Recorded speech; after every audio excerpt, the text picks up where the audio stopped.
உண்மையங்கள் எல்லாம் அந்த சிறப்பான ஒரு புது கவிதை என்கின்ற இதை இன்னும் உயர்வடைய வைக்கின்றது. இதில் மொத்தம் 47 புது கவிதைகள் அமைந்து உள்ளன. இந்த கவிதைகளில் இறுதியாக அனாமிகா அஞ்சலி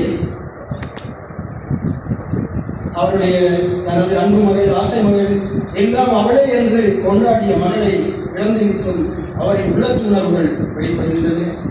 கண்கள் குளமாகிய எங்களை எல்லாம் அவனின் உணர்வுக்குள் சென்று கவலை கொள்ள செய்கின்றது. அப்படியான ஒரு இந்த நூல் அற்புதமான ஒரு நூல். இந்த எதிர்ச்சொல் என்கின்ற இந்த கவிதை நூலுக்கு அணிந்துரை கொடுத்திருக்கின்றார்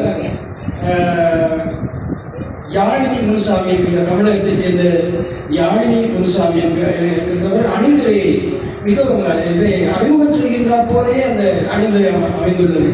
தேனும் நான், சுவையும் நான், சொல்ல முடியாது சோகமும் நான், சந்தோஷமும் நான், தேசமும் நான், வெற்றியும் நான், தோல்வியும் நான், தூரமும் நான், அண்மையும் நான், ஏனெனில் நான் மனிதன், எல்லாமும் நான், எல்லாம் என்னில் இருந்தான் கடவுள் கூட என்று ஒரு கவிதையை சொல்கிறார். வலியும் எதிர்ப்புணர்வையும் மட்டும் நமக்கு கடத்தவில்லை, இயற்கை நேசிப்புணர்வையும் சேர்த்தே கடத்துகிறார். பனித்துளியை கனியாக ரசிக்கிறார். இவர்தான் எதிர்ச்சொல் தன் இன்பத்தை என்ன சொல்லி கண்டதில்லை என்று எதிர்ப்புணர்வையை போற்றுகிறார். இவ்வாறாக அணிந்துரையில் இந்த புதுக்கவிதை நூலில் மிக நேர்த்தியான படைப்புகளை சொல்லியிருக்கிறார். மகளின் அசைவுகளையும் கலைத்திறமைகளையும் அணுவணுவாக ரசித்தவர். அவரின் நினைவுகளிலிருந்தும் இழப்பின் வழியிலிருந்தும் மீள முடியாமல் தவிக்கிறார். அந்த தவிப்பை கவிதையில் இறக்கி வைத்து ஆற்றிக்கொள்ள முற்படுகிறார். இவை வேறு கவிதைகள் என்று காவிய புலவர் என்று வர்ணிக்கிறார்.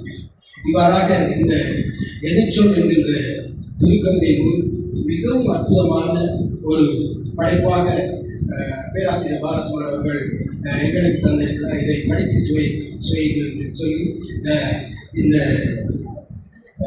அறிமுக உரையை நிறைவு செய்து